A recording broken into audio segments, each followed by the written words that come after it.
नमस्कार। कानून की बात कार्यक्रम में आप सभी दर्शकों का स्वागत, अभिनंदन। दर्शकों, आज के कार्यक्रम में हम पॉश एक्ट 2013 के विषय पर आपको जानकारी देंगे। अक्सर हम महिलाओं के साथ होने वाले उत्पीड़न, छेड़छाड़ के बारे में हम सुनते हैं। तो आज के कार्यक्रम में हम इस एक्ट के तहत महिलाओं में जो शारीरिक उत्पीड़न होता है, तो इसके तहत किस तरह के कानून बनाए गए हैं महिलाओं की सुरक्षा हेतु, इस विषय पर आपको हम जानकारी देंगे। इस विषय पर अधिक जानकारी के साथ हमारे साथ है एडवोकेट रिंकू नारायण। रिंकू जी, आपका हमारे कार्यक्रम में बहुत बहुत स्वागत है। नमस्कार मैम जी। तो आज हम पॉश एक्ट 2013 जो बनाया गया है, इस विषय पर आपसे हम जानेंगे। तो सबसे पहले हमें आप ये बताएं कि पॉश एक्ट होता क्या है और इसे क्यों लागू किया गया। Sexual harassment of women at work place 2013 के तहत है और उसे पॉश एक्ट भी कहा जाता है। इसकी शुरुआत जो है वो 1992 में एक स्टोरी है, उससे शुरू हुआ। कैसे ये शुरुआत हुई वो मैं बताती हूँ आपको। पॉश एक्ट तो 2013 का है, बट कैसे शुरुआत हुई, क्या किस वजह से ये शुरुआत हुई, तो मैं उसके बारे में आपको डिटेल्स में बताती हूँ। तो भंवरी देवी नाम की एक लेडी थी, एक राजस्थानी लेडी थी, जो कि she was a social activist. वो सोशल कार्यकर्ता थी राजस्थान गवर्नमेंट के अंडर में। तो उन्होंने क्या देखा कि उनके जो गांव में चाइल्ड मैरिज कराया जा रहा है। तो वो जब उनकी निगरानी में ये बात आती है कि वो चाइल्ड बच्चों का, माइनर बच्चों का मैरिज कराया जा रहा है, तो वो उनके घर पर गई, वहाँ उन्हें समझाया, बहुत समझाया, लेकिन वो लोग नहीं माने। और तो फिर ये क्या की, जाके कंप्लेंट कर, पुलिस में कंप्लेंट कर दी। तो पुलिस में कंप्लेंट करने पर शादी तो रुक गई, मगर क्या हुआ इसका अंजाम, थोड़े दिन बाद ये एक अपने खेत में जब कहीं काम कर रही थी, तो वहीं के इन्हीं के जो बड़े गांव के जो सरपंच वगैरह थे और जो इन्हीं के जो रिलेटिव्स थे, इन लोगों ने मिलके उनका गैंग रेप किया। तो गैंग रेप हो जाने के बाद तो ये जब कार्रवाई हुई, पुलिस में कार्रवाई हुई, तो ये लोग तो बड़े लोग थे, तो क्या हुआ, ये डिस्ट्रिक्ट कोर्ट से और हाई कोर्ट सब जगह से बरी हो गए। ये लोग जो एक्यूज थे बरी हो गए। तो भंवरी देवी को तो कानून से कुछ सहायता नहीं मिला कोई। तो फिर क्या हुआ, जब ये बात वहाँ के महिला कार्यकर्ताओं को और एनजीओज वगैरह सबको जब पता चला कि भंवरी देवी जो है ऐसे काम करने पर भी इन्हें इतना बड़ा सजा मिला है, तो इन लोगों ने PIL दाखिल किया। तो सुप्रीम कोर्ट ने उसके बाद ये जो है विशाखा गाइडलाइंस बनाया। मतलब जब ये लोगों ने बहुत किया, तो जाके कोर्ट में गए और अपना बताए हैं जी कि ये कितनी सारा उत्पीड़न से उतरी है, ये इतना अच्छा सामाजिक कार्यकर्ता होके भी इसे न्याय नहीं मिला। तो ये PIL करने पर इन्हें एक विशाखा गाइडलाइंस बनाया गया। तो विशाखा गाइडलाइंस में यही है कि आपको सुप्रीम कोर्ट ने दिया है कि एम्प्लॉयर्स की क्या क्या ड्यूटी है, जब कोई लेडीज़ काम करती है तो उनको कैसा सुरक्षित माहौल में रखा जाए, वह सब बहुत सारा कुछ गाइडलाइंस दिया। तो उसके बाद फिर कुछ सालों बाद जब है ये पॉश एक्ट का अधिनियम आया 2013 में। जी।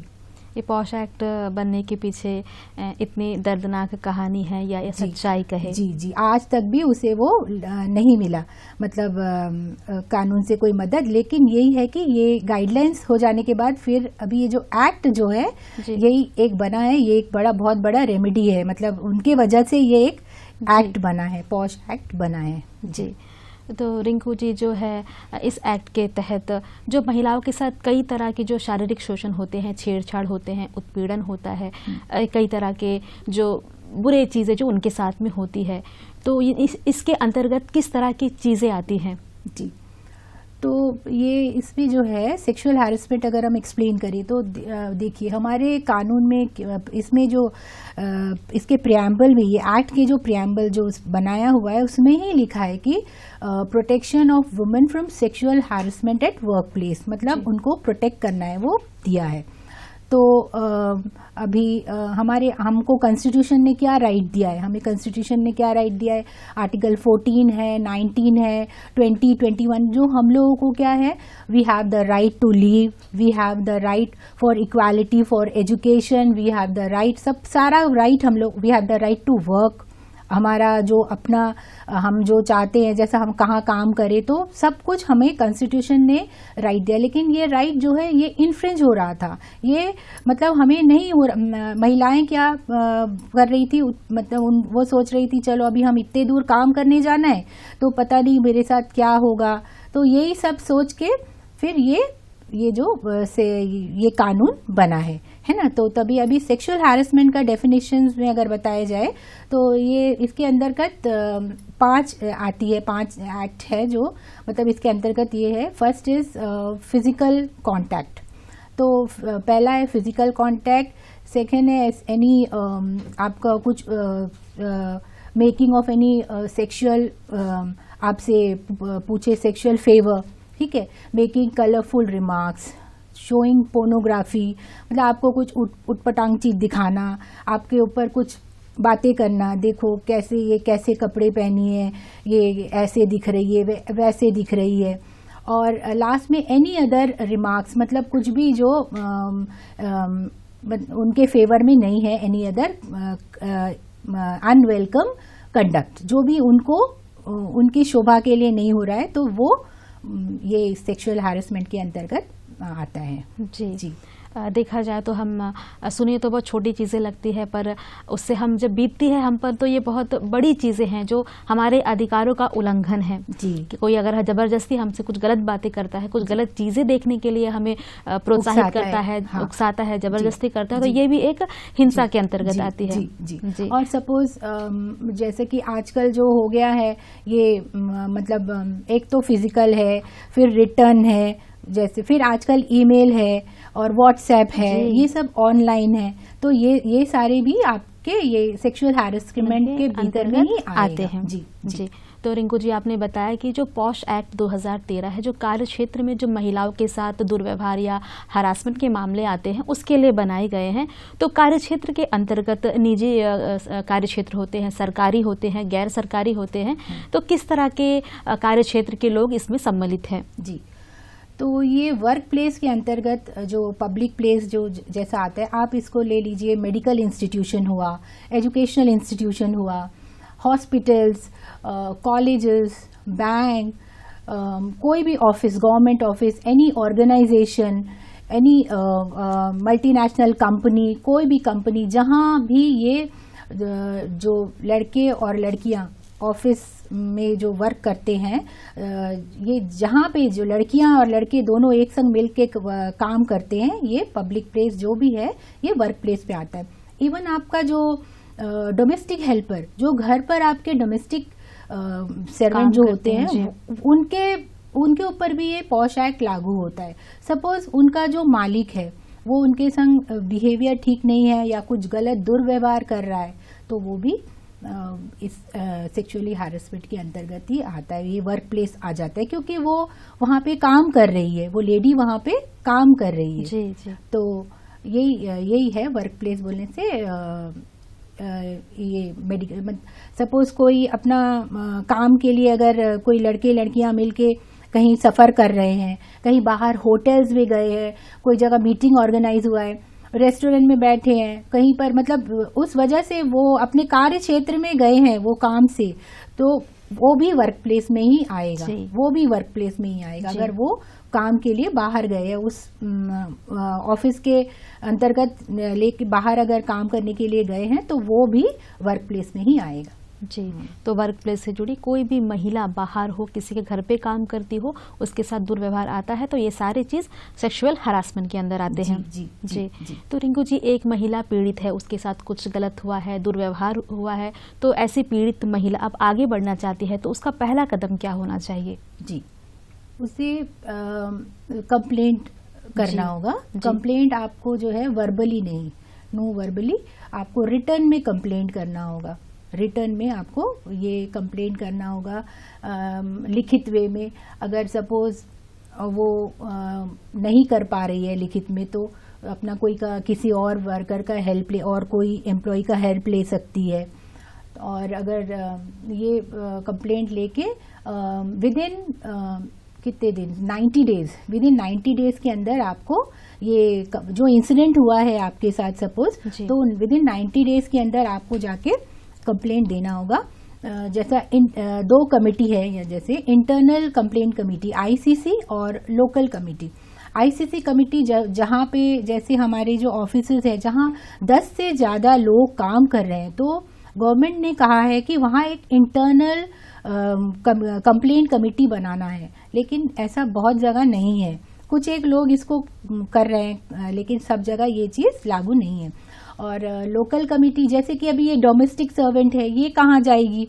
तो इसके लिए तो इंटरनल कमेटी नहीं बना होगा, तो ये जाएगी लोकल। यहाँ लोकल कमेटी का मतलब है जैसा आपको एक हर जिला या तहसील में एक नोडल ऑफिसर अपॉइंट होता है, जो है जिसके पर जहाँ पे आप लोग जाके कंप्लेंट कर सकते हैं। ऐसा कंप्लेंट आप फिर वो नोडल ऑफिसर जो है वो लोकल जो कमिश्नर है उनको फॉरवर्ड करेगा।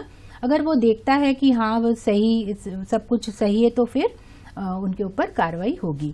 तो यही है कंप्लेंट का प्रोसीजर। आपको जो है कंप्लेंट जो है 90 डेज के अंदर करना है। अगर सपोज आप 90 डेज के ऊपर कर रहे हो तो आपको ये वजह बतानी होगी क्यों इतना डिले हुआ। तो आपको बताना होगा कि मुझे धमकी मिली है, या किसी ने कहा है तुम्हें नौकरी से निकाल दूंगा, ऐसा सब है। तो मतलब आपको एक रीज़न देना होगा, वैलिड रीज़न देना होगा।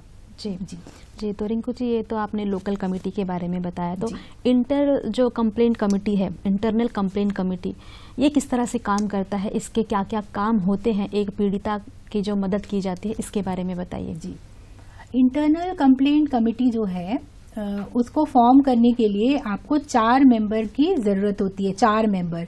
1 should be the presiding officer. एक जो है प्रिसाइडिंग ऑफिसर होगा जो कि महिला होगी, और 2 जो है वो जो संस्था में काम कर रहा है वो वहीं का 2 मेंबर्स होंगे, और एक एक्सटर्नल मेंबर होगा।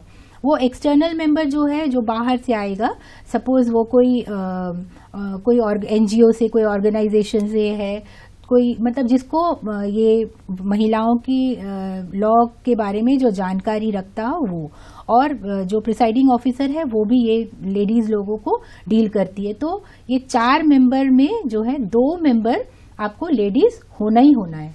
अच्छा। जो 4 आपका इंटरनल कमेटी के जो मेंबर्स है उसमें 2 मेंबर आपका ये होना ही होना है, लेडीज होना ही होना है। ये है कि अगर आप ये कमेटी में जो आप कंप्लेंट देते हैं, तो कंप्लेंट का जो ये नोटिस आपको विद इन 1 वीक आपको रेस्पोंडेंट को नोटिस देना है कि 7 दिन के अंदर आपको आप आके पेश होइए और अपना बताइए कि आपके अगेंस्ट में ये कंप्लेंट है रेस्पोंडेंट को।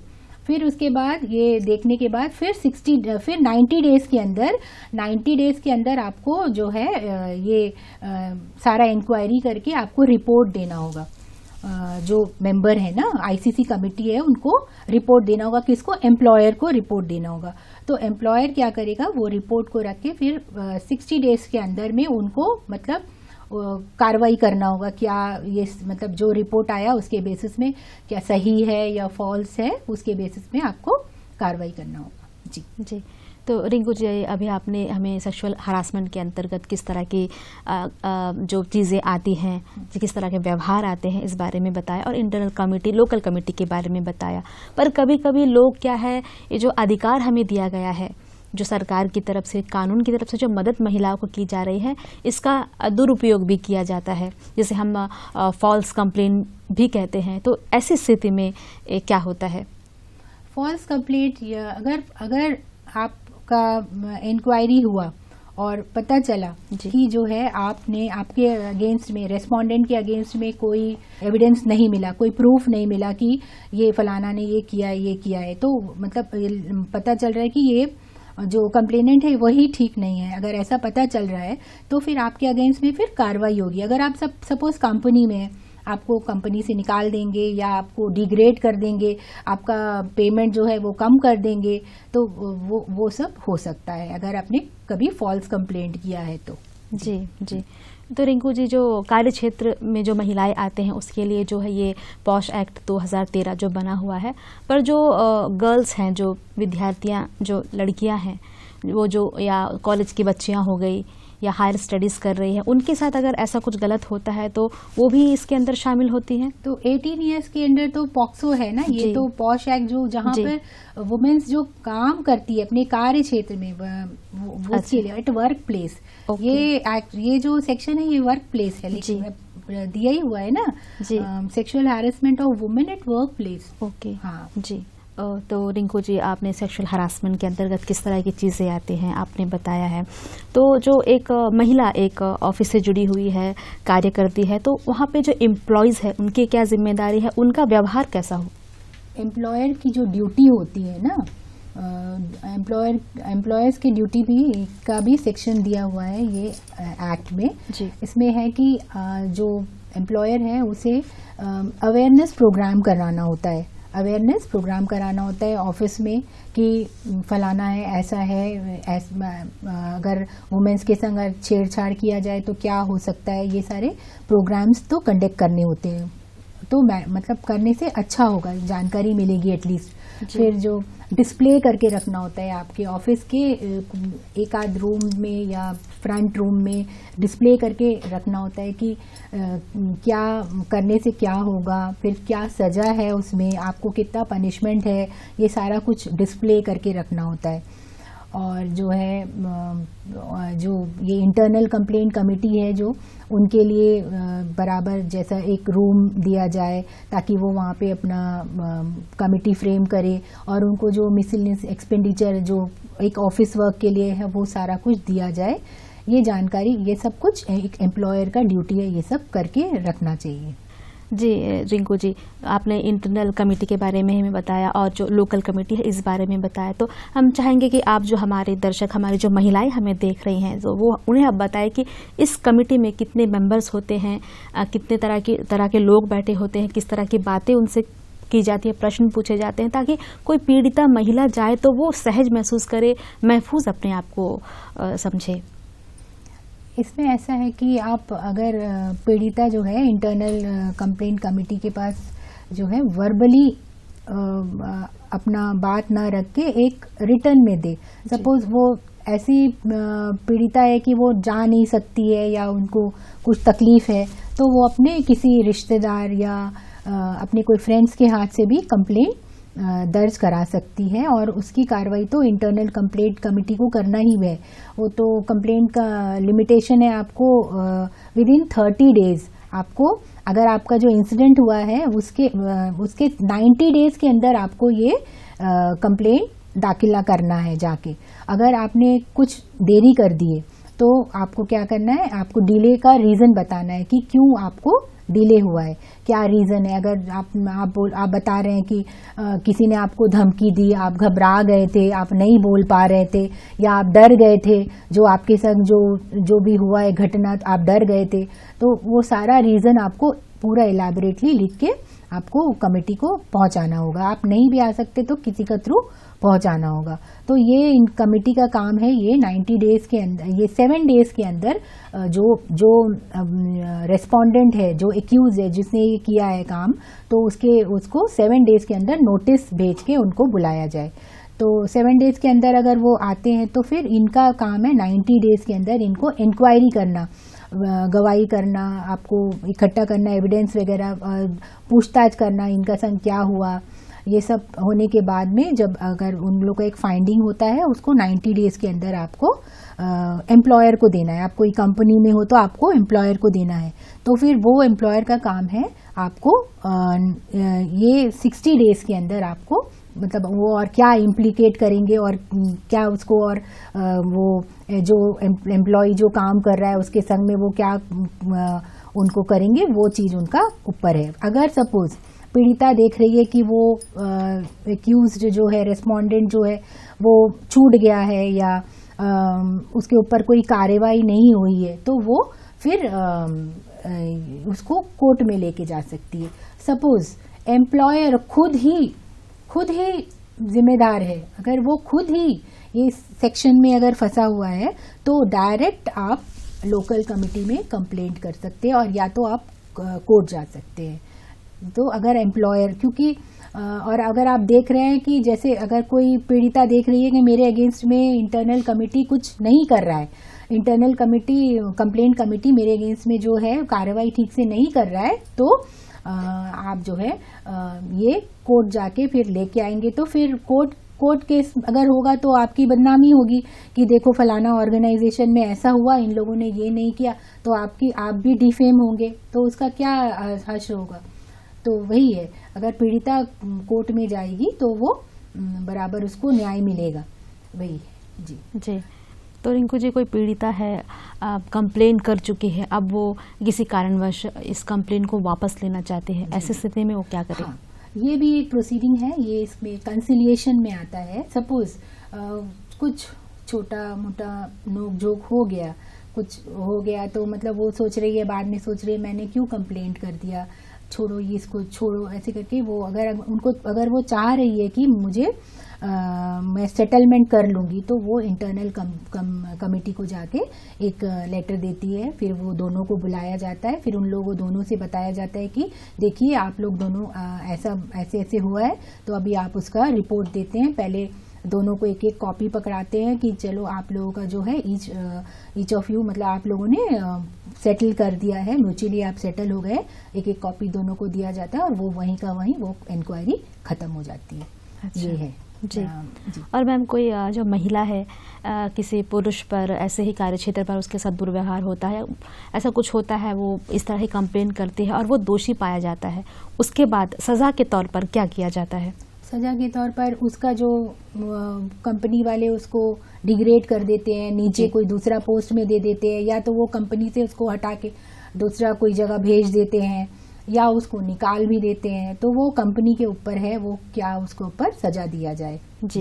ये मैम कंपनी की बात हुई, और अगर हम सरकारी जॉब पर जो है उस व्यक्ति की बात करें तो उसकी सजा कैसे होगी? तो उनके जो सर्विस रूल्स में जो दिया गया है, तो उसके हिसाब से उसको सजा दी जाएगी, सर्विस रूल के हिसाब से। जी। ये क्या है मैम, कंप्लेन के आधार पर, कोर्ट केस के आधार पर नहीं है, जो उन्हें जो सजा दी जाती है। जी। अगर आप चाहे तो फिर आपको 509 में वो कोर्ट में केस हो सकता है जी, कि वुमेन्स के अगेंस्ट में जो ये ऑफेंस होता है, 509 में आपको सजा मिल सकती। जी। तो रिंकू जी, जो 509 के बारे में अभी आपने जिक्र किया, तो उसके बारे में जरा सा हमारे दर्शकों को बताएं।